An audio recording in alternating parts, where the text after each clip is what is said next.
Welcome to Atlanta Diaries, a place to have meaningful conversation with breakthrough women to explore the ebb and flow of their unique journeys. I'm your host, Enma Popley. Thank you very much for joining me. My guest today is Swati Shetty. Swati is a producer based in Los Angeles and had a recent release in the much-loved Wedding Season, her first film in Hollywood as a lead producer, a Netflix original directed by Tom Day. Prior to launching her own company, Samosa Stories, Swati was executive vice president at Imagine Entertainment and moved to the US in 2016 as Netflix's first employee from India. In her previous avatar in India, Swati produced Umrika, a drama which went on to win India's first Sundance Award in 2015. A pharmacist and MBA by education, Swati began her entertainment career at Fox, followed by Disney. Earlier as president of Balaji Motion Pictures, she put together a successful slate of films, starting with The Dirty Picture, the first ever female-driven film that had extraordinary success at the box office. Hi, Swati. Welcome to the show. Hello. Hi, Enma. Thank you for inviting me. I am really looking forward to sharing your courageous journey with my listeners. In fact, so many young girls have actually seen the guest list and said, I want to particularly listen to Swati Shetty. I don't know if I said that to you. Oh, really? How do they even know of me? So why don't we just start from there? Why don't you share with us your experiences at Wedding Season? I mean, I was totally in awe of the fact that you moved to the US at this age and you decided to produce a movie on your own. You moved to a new country, a new culture, and just bashed on. Share with us your experiences of Wedding Season. Sure. So, Wedding Season just recently happened. It released on Netflix August 4th, and it did really well. It was, number 4 worldwide. It was top 10 in 86 countries. And most importantly, I mean, outside of the numbers, it was really received very well by the audiences. I still receive so many messages from people telling me how it is more authentic than anything they've seen that is ever intended to represent them, for the Indian Americans specifically. And so we get a lot of compliments for that. And I feel really great about it. It was a lot of joy that it brought, I mean, of course, to the audiences, but to all of us who were involved in the film as well. Coming to my journey and how this happened, I am a pharmacist MBA. And like most good Indian girls from a traditional South Indian family, I did not want to be a doctor. And so I ended up doing pharmacy. I did not ever regret it. It was a great journey. I made some really close friends. I still apply the learnings of some of it, and suddenly listening to so many podcasts of wellness and health that my fundamentals in pharmacy sort of help as I listen to them. But yeah, at some point I realized that this may not really be my calling. As much as I enjoyed it, and I liked so many of the subjects that I had to study in pharmacy as well, but it didn't come so naturally to me. Like I couldn't see myself in a lab researching something or a new drug. And I didn't know what though, right? Because I think from my childhood, because of the traditional upbringing, I did not allow myself to dream freely. So I think that my dreams were sort of contained, right? So even though I enjoyed music, I was a singer, I enjoyed just about everything creative. Then destiny would have it. I had a job at StarTV, as you know. I did advertising sales for 5 years.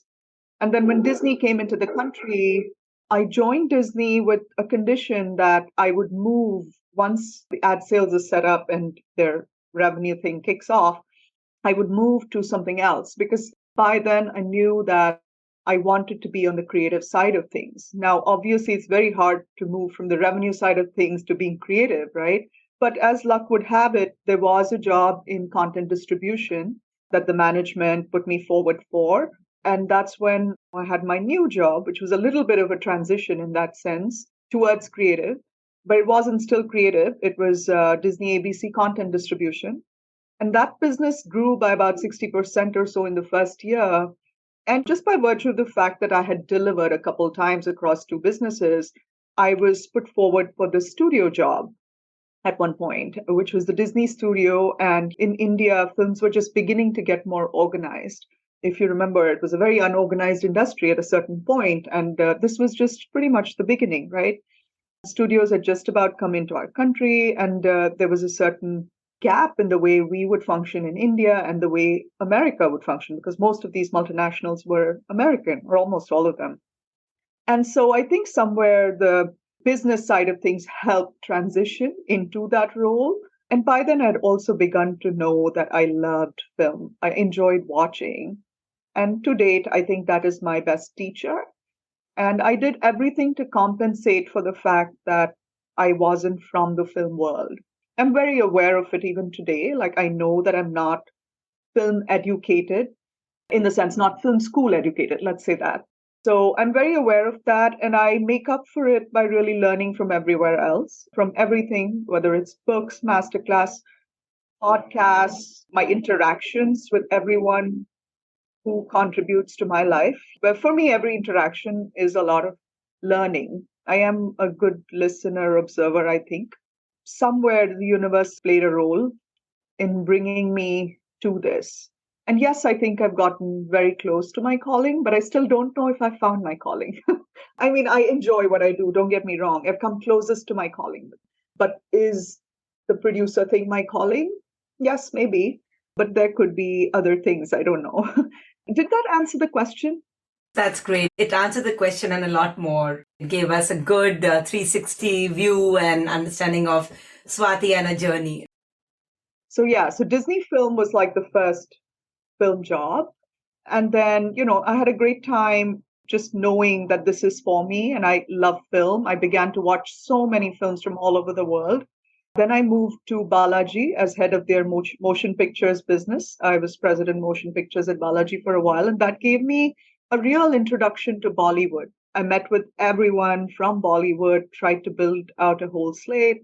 That was a great experience. We made Dirty Picture. And at one point, I think, again, the creative side of me kept talking to me all the time at every stage in my life. And I wanted to make films that I could connect with more as an individual versus looking at it as just as a business, like being more involved creatively in the storytelling. And that's how, when I quit and started my own company, Samosa Stories, Umrika, the film that is currently on Netflix, happened. We won the Sundance Award with that film. So that was definitely one of the braver moves in that sense. And then from Umrika, once I finished Umrika and we did the festival circuit for almost a year, Netflix called and they were setting up India, but the job was in the US. And it was a big call. But then, for me personally, I had done a lot of things within the media and entertainment space. I had come closest within that to what I really loved doing. And within that, I had understood almost every part of the business. But digital was very new. And what would have been the best way to learn digital and get exposure to it? Nothing better than Netflix at that point, right? And so, yes, I had to make the sacrifice of leaving home and my parents and the city I was born in. But to be honest, I was ready for it. I had spent 4 decades in my country and I had learned what there was for me to learn in those years. And I wanted to be able to apply some of what I learned and to learn more. Like, I wanted a bigger landscape. I thrive on learning and I feel like I'm always looking for more. So yeah, and that's how I made the decision to move to the US and stay here. This was a very good summary of your journey thus far and what drives you and what keeps you going. What really stands out for me is that you're like this constant learner, and learning has been your driving factor, whether it's a new role or a new job or a new project. What did you learn in this biggest change, like moving from the East to the West, from India to the US? A completely new culture, I would imagine. How did you navigate the culture, and what were the different maybe culture shocks, if any? I don't know about culture shocks. I mean, they were not, shock would be too much of an extreme because it wasn't like I had never been to the US, right? Before I really moved, at least for about 16 years or so, I was coming off and on. My sister was here. I worked at Disney and just all of that. And of course, with Umrika, Sundance and everything. So I had definitely been to the US multiple times. But yeah, living here is very different. But I think I had welcomed it. So that helped. I don't think I was afraid. But at the same time, I didn't have time to really absorb it and watch because everything was moving so fast. Like I moved here and I was pretty much working on stuff, on deals, helping the person here even before I officially joined Netflix. So when I got here, I was at work. Like I got here that weekend, and on Monday I was at work, and it was just about the beginning of Netflix in that region. And so I was extremely busy. I was going back to India 6 times a year. I was jet lagged through the year. My friends, my family, everything was that Netflix building, really, because that was my first home. I wasn't even driving for the first 6 months. So all I did was really worked. But it was really a great time because I got lucky that I moved to the US with a company like Netflix. In that I was taken care of. I didn't feel lost. It's not like I had to go out of my way to build a community, know people, to be able to ask questions on where do I buy this or how do I get to whatever. Netflix took care of a lot of it. They actually had a relocation manager for me who drove me to DMV, to the bank, to set up things, gave me a little bit of a culture introduction. And then I had friends, colleagues now, when I think of it, they are colleagues, right?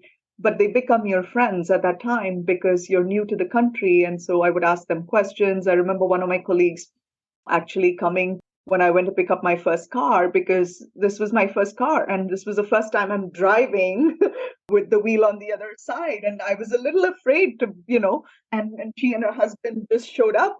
So the fact that I joined or moved to the US with a great job, with a great company and with some fantastic people around me, that helped. And to be honest, over the years, I've realized that it doesn't matter where I am. Like, I think of myself like most other people. I am also a global citizen. I could be anywhere, but the person I am will be the same. Environment around me could change. And it's not that difficult for me to adapt. Are there things I learned here that were, addressing your question in terms of the shock?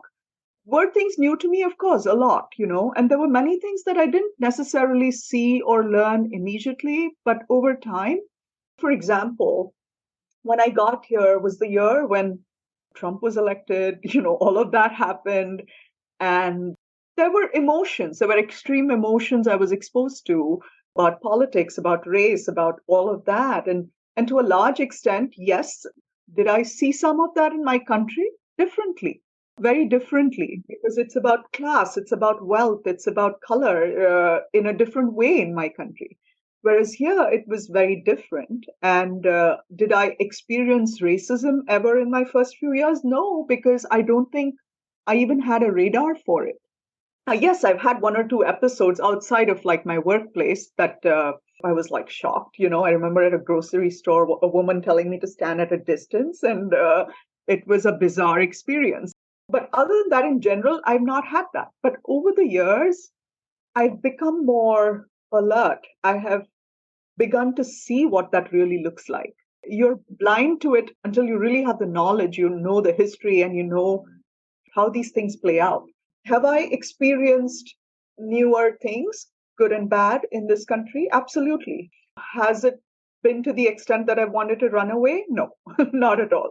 In fact, I really appreciate being here. There are many things about this country I really admire, and there are things that I miss from my country, but at the same time, I wish some things that happened here in a certain way happen in my country too. That's a very interesting perspective. When you talked about the DMV, I could so relate to it because I remember when we moved here, the first thing we experienced was that Viren's HR person drove us to the DMV. And coming from India, and you're so used to getting the job done, like 20 people to do it for you, it was truly a cultural shock. It was humbling in one way that you realize that you're amongst the commoners. But I think at some level, it also felt good to lead this anonymous life where nobody knows you and you can just be your kind of a person. Yeah. See, for me, that way it wasn't, because I think I was quite a commoner even in India. Like I was really doing my own thing. I remember going right before I moved here, I went to just make sure my address and all that was correct on my India license. So I pretty much lived like that even there. So those things didn't really change for me in that sense. It was probably that stint in Chandigarh, it's small city and you can't hide in Chandigarh. No, I see absolutely what you mean, and especially when you're a family in India, you make sure to have a lot of help. And but I've been single most of my life. I've had to do these things for myself, and to some extent, I don't need too much help because then I feel it takes away my privacy. So even in India, I would prefer to do a lot of things by myself. I love the way you said you welcomed the US. We also spoke about the fact that Netflix wanted you to go back to India and you chose to take another courageous decision when you said no to them. What drives you then? Where does this courage come from? Thank you for saying that's courageous because I think it needed courage too. But I'm sure some would say it's foolish, because it was a great job back home. And I was aware of that. It was a fantastic job. It's a great company. I loved the company. I really enjoyed working there. I'm, in fact, very grateful that I had time there and worked with such smart people. I could have contributed a lot more had I continued to be there. And I was very much aware of it. But at the same time, if I looked at just purely the company and I had to make a decision for the company, that would have been the best decision. And that is why I have no grudge against Netflix for wanting me to go, because it was the best decision at the time. Personally, though, it wasn't the best for me because it was a big call for me to move from Bombay to the US at one time. And at that time, there was no plan for me to head back, right? Also, in terms of going back to this thing of how do I move forward? I move forward if I'm learning new things. For me, that's very important to stay alive. And so, in a way, if I went back, I wasn't ready to at that point. I needed to learn more. I wasn't done with the US. I wanted to get more exposure. I wanted to make more films. See, eventually, I had already known that I wanted to produce films and I wanted to create content. This was the first step towards that in a way, right? And if destiny or the universe brought me to the US, I hope and I really think it did have a plan and I hope it does. So it was an easier route to take and go back to the country, make my money, my salary, blah, blah, blah. But I chose to stay back because just my instincts said no, and I wasn't ready to go back. It was hard. It was a very hard decision, I will tell you. It was definitely one of my harder decisions, but it was also a decision where I wasn't for a moment unclear. I was very clear, and that helped. I was very sure I didn't want to go back. It's not every day that a girl from India, firstly, who wasn't even allowed to dream film, then gets to film, then makes a film that wins India its first Sundance Award, then gets an offer from the US for streaming, then moves. And this is her opportunity in Hollywood to be able to do something. Now, will she? I hope so. Well, she made one film, but I hope it's a longer journey and I hope my dreams come true. But if I headed back, I'm not sure when I would come back, whether I would have an opportunity to come back. And Netflix wasn't willing to give me that guarantee either. So I don't regret that decision, though I will say it's not like it's easy to say that either. It's hard. Every day is hard when you've chosen the tougher path. But let's see, time will tell. I love your optimism, Swati, and I so believe in the law of attraction. So let's just go with that. Let's just go with that theme and that perspective. Stay optimistic and you're headed for great stuff and you're going to make the country proud.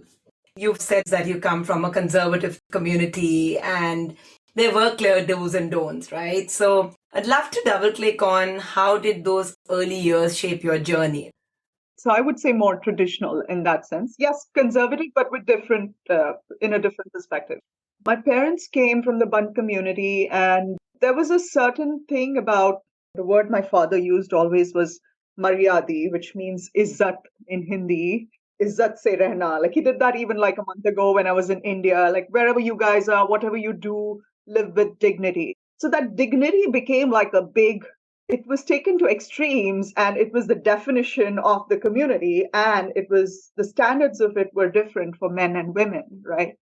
Secondly, boys were always shown bigger dreams and allowed to have bigger dreams. Also, at that time when I was growing up, dowry was a big thing, which is another reason why it was taken for granted that girls, irrespective of what they did, they studied, they were going to get married, and the dad would have to give a lot of dowry to get her married. So who cares about what she studies eventually, right? So my dad wanted me to be a doctor. So there was always this dichotomy. If you ask me honestly, my dad is the guy who gives me all this courage and who taught me courage. It is in him that I saw courage, and who always spoke about being brave.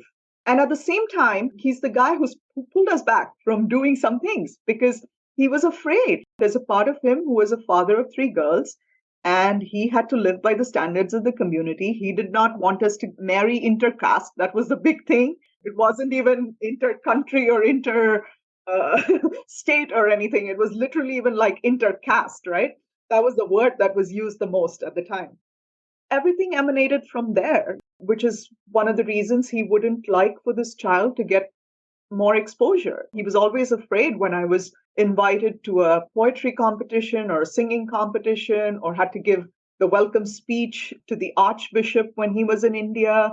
My dad always said no, and the nuns would come and beg with him. And it was always a fight. And my mom, it felt like she was on our side, but she would eventually just have to toe the line and be on my dad's side. And I can't blame him either because he knew what he knew and he came up the hard way. He is someone who moved from the village at age 11.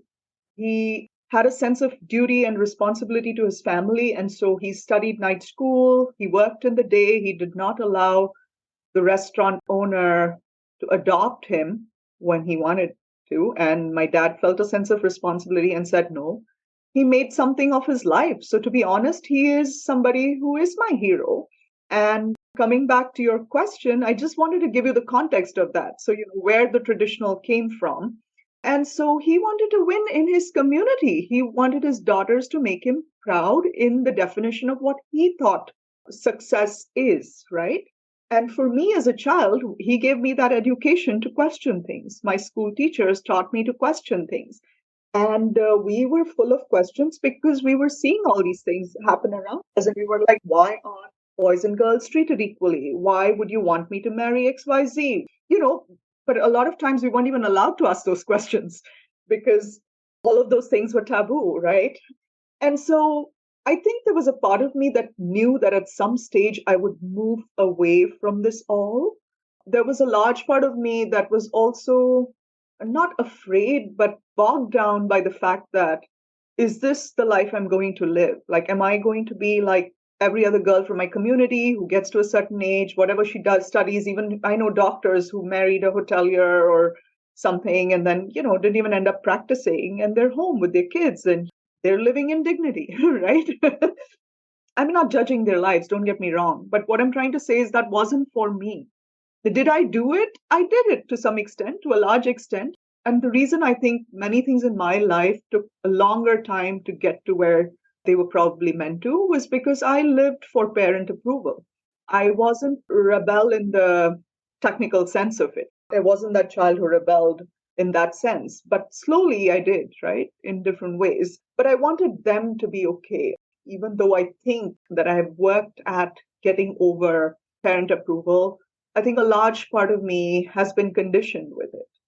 I can so relate to what you're saying, Swati. Coming from a small city like Chandigarh, I can totally understand. Our parents completely conditioned us. And there's a funny sense of guilt also if you do something which was different from what they explained to you, right? That's what stood out for me when you were telling me. I have to share a very silly example on that note. Like, I've been a teetotaler all my life. And during the pandemic, the boys were after me that, okay, now you can at least have a glass of wine with us. And it was almost like, confession one of the priest. When my dad came to the US, I just told him, listen, I have started drinking wine. And I felt so much lighter after that because... Yes, I totally understand what you mean. Yeah. That's a very beautiful story though, Swati. And I'm curious to know, how is your father responding to this journey of Swati? Well, I don't know how I can make this sound better, but I don't think we gave him an option. Like, I think after a point, we didn't give him an option. So he had to just live with it. We did some things that he wanted us to do. We're all well educated and we all did the right things. We didn't ever, he didn't have to deal with us doing drugs or anything like that. And, he didn't get complaints from other people about us. We were really well-behaved children. When I hear stories from friends, I definitely think my parents were lucky in that. We were really good children.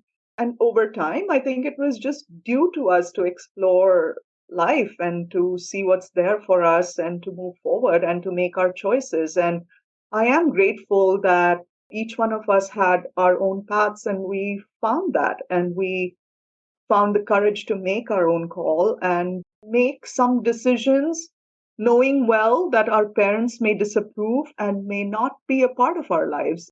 And at that point, you think, oh, they're going to just abandon me, maybe. But you have to make that choice because at the end of the day, it's your life. And I think you asked me this question about what would I tell my younger self, right? And I think about this often. One of the many things would be that I don't think people age determines wisdom because somebody is older than me, that they have more wisdom, or because I am older than someone, I am wiser than someone. That is not true. More so in India, the respect just purely for age is something that I am not a fan of anymore. Do I still respect people who are older? Yes, because it's ingrained in me and it's very hard to shed that. But is it something I would teach necessarily if I had children? Would I teach them that? Maybe not. I don't think so. And I don't think also age determines the length of life. Because somebody is older than me doesn't mean that they will die before me, right? So all our lives are short. So we all have to make the most of our lives. And if as a parent or as an older person, you want to control my life to that extent, then maybe all my life is controlled by you if I don't take on the reins at some point. What if I lived only till 25 and my dad was controlling my life up to that point? And then that's the only life I've lived. That mindset needs to change, especially in India. I mean, I don't know the whole world, but I definitely see in the West it's a little different than back home. Yes, there are some people who still are like that here, but it's definitely different. Like at a certain point, there's more freedom that kids have compared to in India. And India has also changed, to be fair. There are many modern parents like you guys and your kids. But at least in our times, it was different. This is very insightful, and I think it takes me to the whole cultural iceberg. To give India its due, when you brought up your kids and your kids have stayed with you till they are married and even later, it just by default becomes a sense of involvement. And to then tell them, it's my life, and it reminds me of Khalil Gibran, the Prophet, which I read a lot when I had to let go. I'm secretly hoping my boys don't listen to this podcast because they're going to say, we love Swati. She's saying exactly what we've been telling you. So this is very insightful, Swati. And I think you've talked about topics which people don't want to always talk about. But deep inside, everybody will agree with you. So this is deep, but this is very, very interesting. Let's shift gears a little bit and let's talk about Umrika. Okay. I know you told me it was hard, but it also got you the Sundance Award. So was that one of your proudest moments? For sure. I mean, I'd be lying if I said it wasn't one of my proudest moments. But, I'm proud of many little things that happen all the time. Like the latest one would probably be wedding season or my painting stuff when Save the Children, the oldest living member of Save the Children, came to LA and took me out to lunch just to be appreciative of this whole artwork that I do and sell and donate to Save the Children, which is something that started in the pandemic. And I would say that is probably one of my proudest moments. Umrika was in a different way. I was very, very proud because of just the effort that went into making it. It was probably one of the biggest risks I've taken in that sense. To basically keep the conversation on this short, because I could write a whole book about Umrika. Let's say it was one of those things where a certain financier was supposed to come on board, didn't come through, but by then we had locked actor dates. Suraj was studying in New York and he could only do the film in his vacation. So I still remember 21st December had to be the start. And that was locked and we paid him in advance or something. And we had international crew working on the film. So we had to start and we had no money. And to cut a long story short, on the 42nd day of shoot, It was a 50-day shoot. It was on the 42nd day of shoot that I found an investor on Twitter. So don't even ask me how we shot for those first 42 days and the rest, because, the investors' money started coming in only when we were doing post. But the point is that it was hard. And, by then it wasn't like I was a kid. I had spent time at StarTV. I was at Balaji. I knew people. It was a great script. It was a great filmmaker. We had good talent. Everybody liked it, but nobody was willing to put money on the table, right? Because it was not your typical commercial Bollywood film. And everybody was curious. Everybody read it. Everybody stayed in touch, but nobody was willing to commit. I think I had asked almost everyone I knew in my entire life. And so in those first 42 days, I have reached out to friends, ex-clients, just people who just helped me pull through. The director's family and friends, my family and friends, it was a lot. And then the whole journey was very hard. And then making it and the winning was obviously beautiful. It was very, very rewarding in that sense when we won. Yes. That is beautiful. So tell me, with the wisdom of hindsight, would you do anything different to proactively not have gone through those challenges? Well, hindsight is 50-50, like they say, right? So I do think that yes and no, because I remember when we won, the director said, if not for the tenacity of our producer, we wouldn't have made this film. And that is true. I mean, I know it sounds shameless to say it, but in the context of your question, I think it was the tenacity. And the one side of me would say you should know when to say stop. But then had I stopped, it wouldn't happen, right? I just kept going. And I do think if I can take that same tenacity to different things, which I do mostly, then I could win again. But it's so hard. But one lesson would be that I don't think everything needs to be so hard. If you know that something's worth it and you want to go after it, definitely, but not everything needs to be that. Swati, you said that you're single, right? If you had dependents, would this tenacity have been any different? So I don't think, I can't say I know for sure because I don't have dependents, but just simulation wise, I think I would say yes and no. There is a chance that I would be one of those mothers, because most mothers are afraid for their kids and they're wanting to protect them and it's a natural instinct. But my personality is not that, right? Fortunately, I'm not somebody who is very rarely has fear overtaken most scenarios I've been in. To some extent, I do think as a parent, maybe it would limit me. But in other ways, I think not. It's not like I wasn't aware of all of that when I was going after something, right? And my priorities are clear. If my dad called and he needed me today and I was in the middle of, let's say, Umrika or wedding season, whatever the hell, or even the Oscar, I would go. But again, we're not a family who are talking on a daily basis. So I have to be grateful to them for that too, because they're not so demanding. But it's very clear to them, and it is clear to me that if they needed me now, I will be there. There's no question. So similarly, I think if to your question in terms of dependence, family would be the priority. There's no question, right? But would that have stopped me from doing what I am doing or the way I do things? I don't think so. Because, I am not as crazy as it probably seems. I think let's change the perspective. I see you as courageous versus a risk taker. So maybe it's worth talking more about, would you have taken so many risks had you had dependents? And assuming that those risks could translate into financial turbulence or trouble. That's where I'm coming from. Yes, you're right. That's a good, well-framed question because, yes, I have taken those risks. And would I have been able to do that if I had dependents? Maybe less or so. You're right. You're very right about that. Even today, I'm not still there and I'm still taking those risks and I'm still doing that stuff. I'm probably able to do that because it's just me. As a single person, I can downsize and not live in the house that maybe I would want to live in with kids. I could be more minimal. I could cut down on trips. I could cut down on whatever. My entertainment can be less because I'm focused on something that is more of a priority. But when you have kids, you cannot do that, right? That said, again, to your point in terms of courage and risk taking and all that, yes, I definitely think I am a courageous person.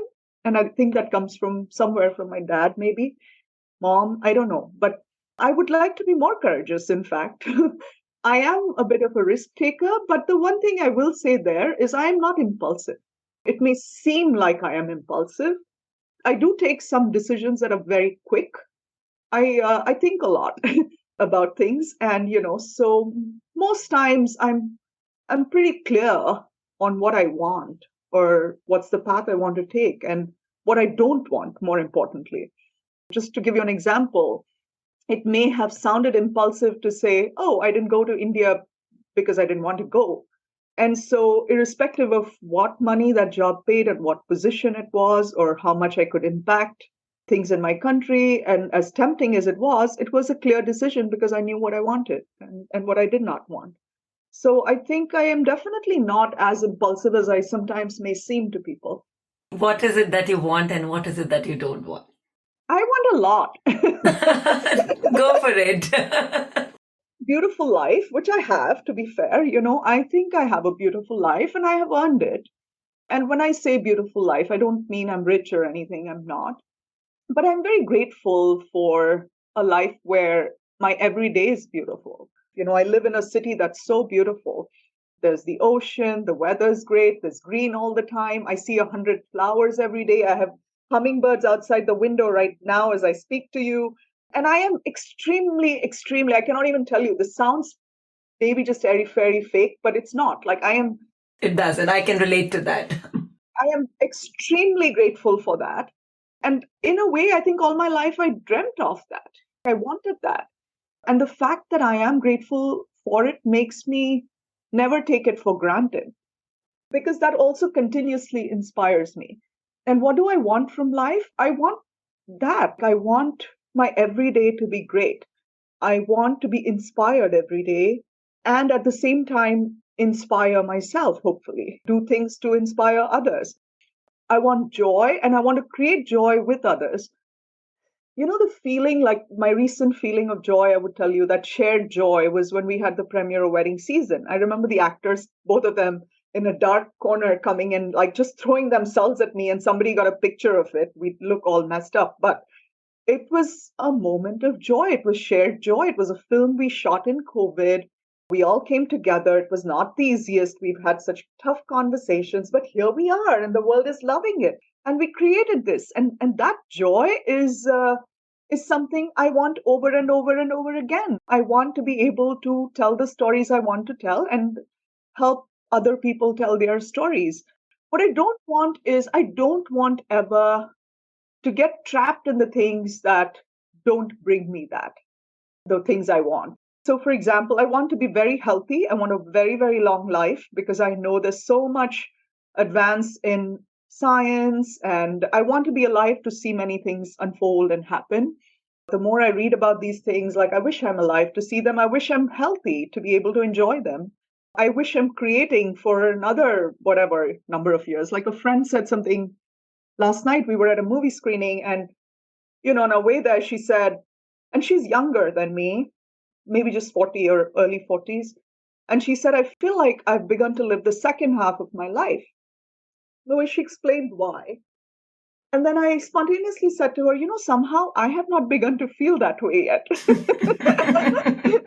And it's a fact. When I thought about it, I'm almost like, in the next couple of years, I'll be 50. And at least so far, I don't know if it happens when I'm at 50, I don't feel like I'm in the second half. Because somewhere in my head, I think we're all going to live much longer than we think. Of course, with the exception of pandemic and whatever. And I want to be really using that time to create. Like, I don't feel like I'm running out of time or anything. Yes, life is short, but it's also long. I do hope that I'm mentally healthy and physically healthy to be able to do all of that. Swati, you spoke about inspiration, right? Have there been any role models in your life? I like to be inspired all the time, right? I like meeting people who inspire me. And for me, inspiration is not necessarily a celebrity or someone big, or, it could be just everyday encounters with people and just things people do. I try to be very honest with myself.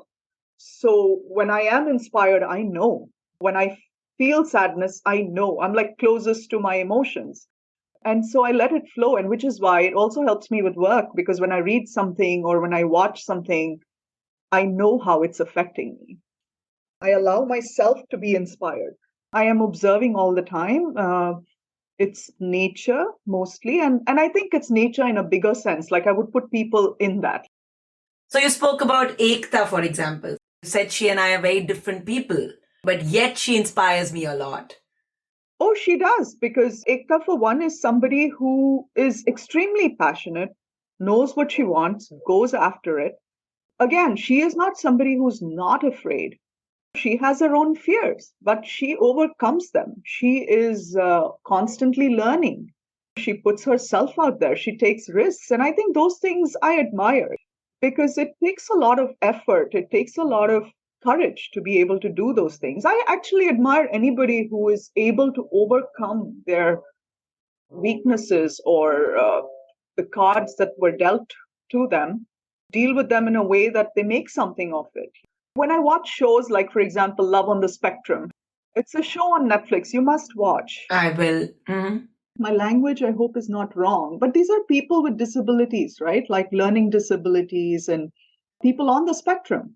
And just their way of coping with life, of finding love, it's just amazing. And the triumph that comes after, that's real joy. I think there is no joy when everything is laid out for you on a platter. Like if you ask me, would I have wanted to be born to a billionaire? Would my life have been different in a better way? No, I don't think so. I was just born to the right guy and I was meant to have this life because I don't think I would have had an appreciation for many things if I was born to entitled upbringing. Talk to me about your journey as a leader, right? You know, my son is a film student, and I remember I used to see small mini productions which he used to do as a part of his course. For me, it was such an eye-opener when I saw that shoot which he did in an apartment in Bombay. And therefore, if I had to extrapolate Wedding Season or any other range of movies that you produced, share with me, how did you navigate that journey as a leader? I mean, I'm still learning, right? Every day, every film is a new experience. Rather, everything you do is a new experience, not just film. But in film, it sort of comes together very interestingly because it's truly something that could not happen with one person. Like there are many other things where people could say, oh, it's my doing and I don't have anybody to thank. It's just me. I did it. And there are many things, right? You write a book. Yes, there are many people who contribute to the stories, but you've done it, right? You play tennis and you win. If it's singles match, you did it. But on a film, I don't think there is one person who could ever take credit because it's one of those things where so many people come together and every little thing is so important. For example, something like sound, since you said your son is a sound technician, it's so important in a film. And I do think that to a large extent, some of the most important things in a film, it's almost like a thankless job in a way. Of course, they get paid, and people within film know the value of it, but the audiences don't care. And that's the job for them to make it so seamless that their work doesn't show, but it contributes to making a film so beautiful, right? As a leader, I think one, it's very important for a producer to know each of these things. I may not know the technicalities, but to know the value that each of these things bring to a film and to value all the people who bring that to a project. It's very important, I think, to me at least, that everybody I'm working with is smarter than me and is better than me at what they do, right? And more often than not, that's the case with almost all teams that I've ever worked with, because I think that's how I learn. How would I ever learn if the people around me were not smarter than me? And another job, I think that's a very important job of the producer is to enable the interactions between the others and make it seem like they're doing it themselves, right? Basically, I think a producer's job is to make many things happen without really doing them themselves, right? There's a lot of negotiation that you do as a producer, but you have to be able to find your way of being able to do it seamlessly. So, for example, HOD, head of department, has their own goals. So, a line producer, his goal is to be able to deliver the film within a certain budget within X number of days. So, he is going to be extremely cautious of time. An actor has to be able to be in the best frame of mind, in the best physical, whatever appearance that is desired by the director, and deliver on acting. The director has to bring all of this together and make the actors perform and get the best shots to be able to take to the editor and make a film. Now, if you look at these objectives, they're already clashing because the line producer wants to make it in X time, whereas the director will make sure he will keep going till he gets that best shot, right? And the actor can afford to be a bit whimsical and say that, I am on a creative path, I'm on a journey, I'm not ready yet, I will be there. You see what I'm saying? Yeah. And then that's where the producer comes in to be able to basically optimize the situation and find a balance and still have them all get along and make the best film. And that can be very challenging sometimes, and then there are other entities involved because it's the who's spending the money, whether it's the studio, the streamer, the financier, whatever. There are other HODs, there are other people. And to add to that, in our film, we had COVID. So that was another huge entity that one had to deal with, the quarantines and all of that. But we won, which is the end of it all. It's such a pleasure when your line producer in Toronto sends you a message saying he's been getting so many compliments in Canada about the film, and everybody in the world is very happy, and it's a shared joy. I am just as happy as the lead actor, as the director, as the gaffer, and there's no spot boy really, but yeah. All these names ring a bell because I hear all of these from Sid, so I know exactly what you're saying, yeah. Keeping in mind all these realities and struggles and so on, Swati, what's your life lesson or leadership lesson, or what's your life mantra? My life mantra is really be brave, be beautiful. My painting page is called that on Instagram. Well, I spell beautiful as the film, which I like, the Inaritu film. But be brave, be beautiful, because I have thought about this. I have thought about what is the one quality in a person I most admire, and what is the one quality I need personally when I approach anything in life.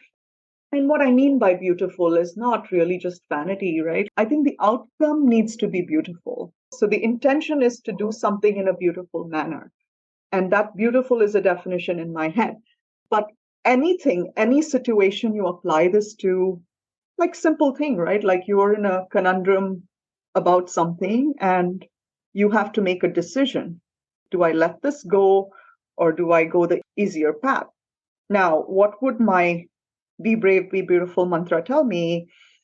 What is the most courageous decision I would make in this scenario where I'm doing it without fear? And I more often than not never second guess that, which is also one way of going back to your question that you had a few minutes ago about risk taking. That also helps me. And then be beautiful. I mean, like the outcome needs to be beautiful. Basically, like I would say, the closest word would be grace. Do everything with grace. I mean, in the situations we are all thrown in, it's very hard to get that always. Exactly like a film set, for example. It's very hard for a producer because you're saying no more often than not. You're saying no to spending more, you're saying no to an X costume, you're saying no to this, no to that. But how do you do that in the nicest possible manner and still not waste time and still be efficient? Or in personal decisions also, whatever that may be, just be brave, be beautiful. Yeah, I like that perspective. To me, it comes with a lot of empathy, right? So what you're saying is, you give the example of being grace. It's like reacting to a situation versus responding to a situation, You're Yes. going to do the job, but the how becomes pretty critical, yeah. Yes, and do it with courage. Approach it with courage and make sure it's beautiful, whatever it is, yeah. I know we've spoken so much about courage and about risk taking and so on, right? But I do want to still ask you, Swati, what in your mind is the biggest mistake you made? I make mistakes all the time. I make mistakes all the time because obviously I am somebody, like you said, is a risk taker and I'm throwing myself. But you're a deliberate risk taker. Yeah, sort of. Yeah, deliberate. Yes, maybe. It's this thing of calculation and allowing for certain amount of calculation, but allowing for space for magic, right? So rather than saying I'm a deliberate risk taker, I am somebody who does things allowing for that space of magic. There is a certain amount of knowledge that goes into it, knowledge, experience, logic, and analysis. But then I always want to allow for that 40%, 30, 40% of space for magic. And so when you do that, you obviously know that it could go the other way. And that's what risk is all about. So I think one of my biggest mistakes, which is sort of a pattern in a way whenever it's happened, have been also from my strength, right? One of my biggest strengths is my sharpened instincts or intuition, you may call it. And I think it comes from the fact that I'm fairly disciplined in the way I do things, and then I allow for space for magic and take that risk. When you do that over and over, your intuition gets sort of sharpened and your instincts get stronger. And so over the years, even without consciously knowing it, I have done it. So I think I do have sharpened intuition, and it's easier for me to go more right than wrong when it's a decision like that. But where my mistakes happen and where the weakness lies is when I second guess that intuition. So there have been times in my life, small and big, but mostly big. With small, I never second guess my intuition. More often than not, with big also, I never second guess my intuition. It was something as simple as coming to the US. Nobody knew. I didn't talk to many people. I had the offer. I just left. Like a lot of people got to know after I came to the US. Most people, other than a few close friends. I didn't ever second guess it. I knew, okay, this is something that the universe is giving to me. I'm going. I didn't overthink it. But when I overthink things, I make the mistake. And I've done that a few times. One of the things I make that mistake with often is probably relationships and people. And I don't mean just like intimate or personal relationships, but relationships in general. I usually have a very long rope and benefit of doubt and, don't judge. And I try not to judge. I know it's very hard for us as humans not to judge. But in that endeavor always to not judge, I always have a longer rope and benefit of doubt. More often than not, I have only won because of that. It's only held me in good stead. But there are times when I have made mistakes with that. And I don't know if that will ever change, really. I think it will happen again. Mistakes will keep happening so long as I learn from them.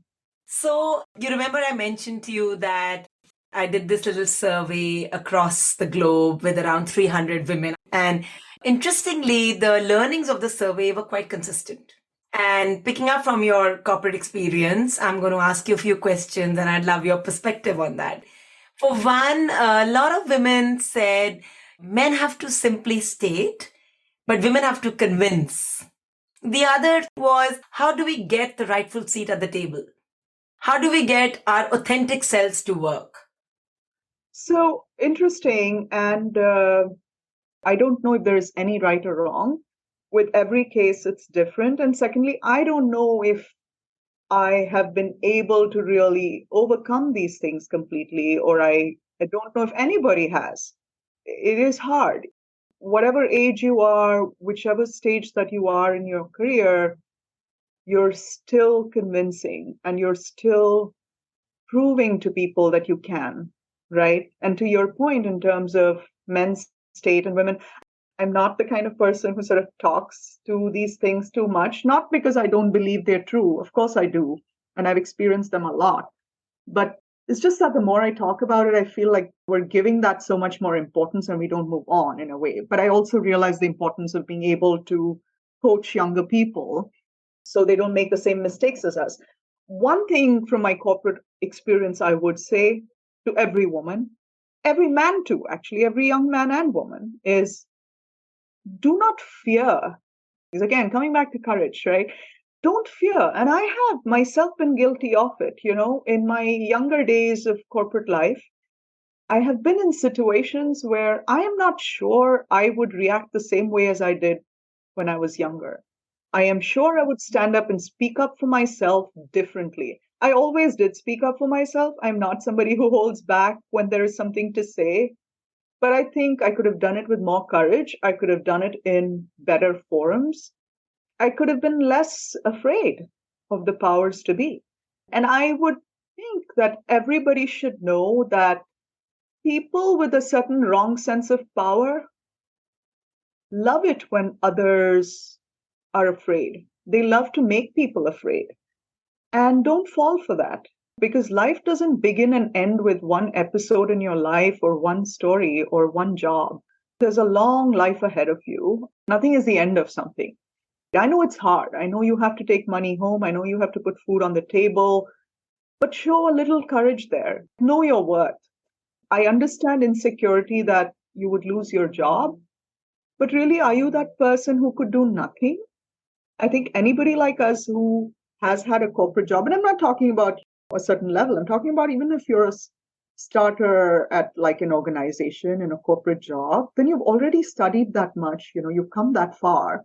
You can change industries if you had to, right? But if you want to make a point and if you want to basically tell people that, listen, this can be done differently, or I have a better plan and I want you to see it.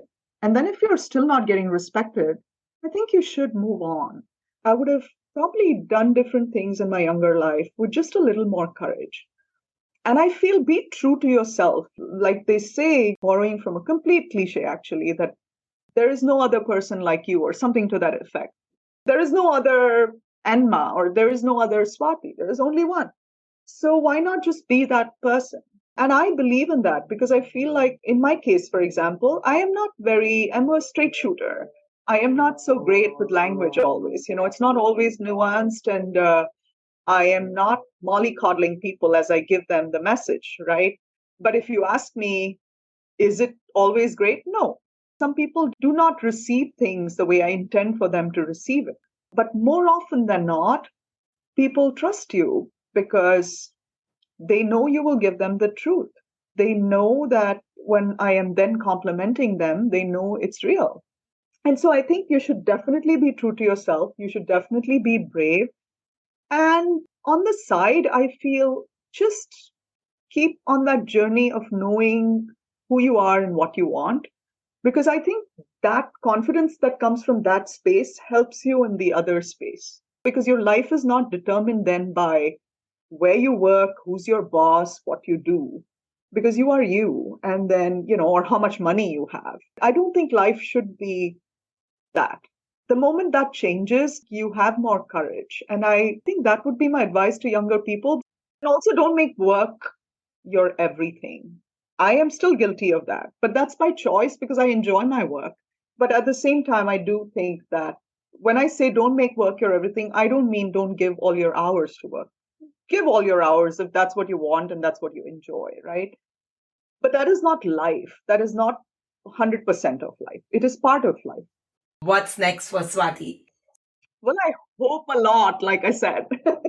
You also spoke about bringing in a different flavor to cinema in Hollywood, right? Bringing the global representation to Hollywood. I would love to do that, to be honest. I don't know when and how.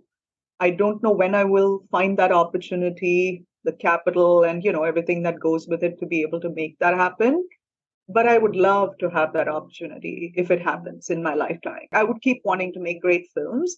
In a small way, Wedding Season did that because if you and I watch the film because we are brown people to some extent from India and all that, it's another film, right? But to a lot of people, a certain community, Indian Americans specifically, it did so much for them, right? So that's what I mean when I say telling stories of people that haven't been told before, because people like to see themselves on screen. Yesterday, the State Press had an article from this writer called Sophia Balasubramaniam, I think, or Balakrishna, but just out of the blue, this was not RPR or anything.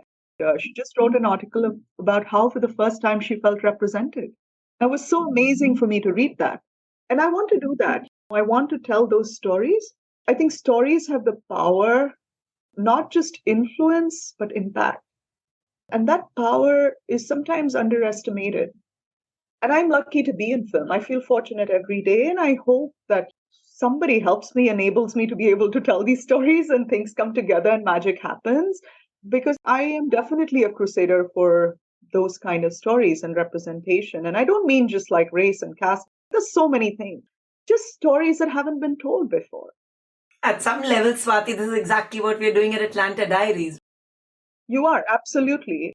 Because, like I said, I get inspired by everyday people and everyday things. And, a lot of times what we see on press is not everything. Most times, I would say. It's really, what is press run by? It's run by PR agents and they get paid for it. So when you have the money, a lot of that press happens.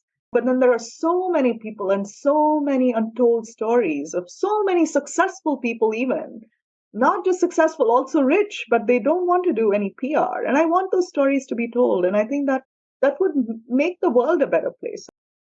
That's beautiful. Since Atlanta Diaries is a place where we can learn and unlearn our definitions of success and achievements, is there any other parting thought for aspiring women leaders as they transition? I mean, as cliched as this sounds, I would again say be true to yourself and just go for it. Don't fear. Be brave, be beautiful. Thank you very much. This has been amazing. Thank you, and thanks for inviting me. Thank you very much for listening to this episode of Atlanta Diaries in its entirety. I really hope you found the conversation insightful or inspiring.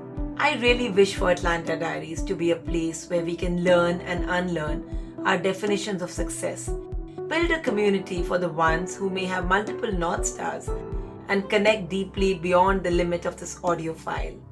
I do have a request for you. Please share with others who you feel will benefit from this conversation. Because of these conversations, or even a small segment of them, can help champion the journey of even one woman, it'll be worth all the effort. I would love to get suggestions of breakthrough women from you to help strengthen my repertoire. I look forward to seeing you next week for another insightful conversation at Atlanta Diaries.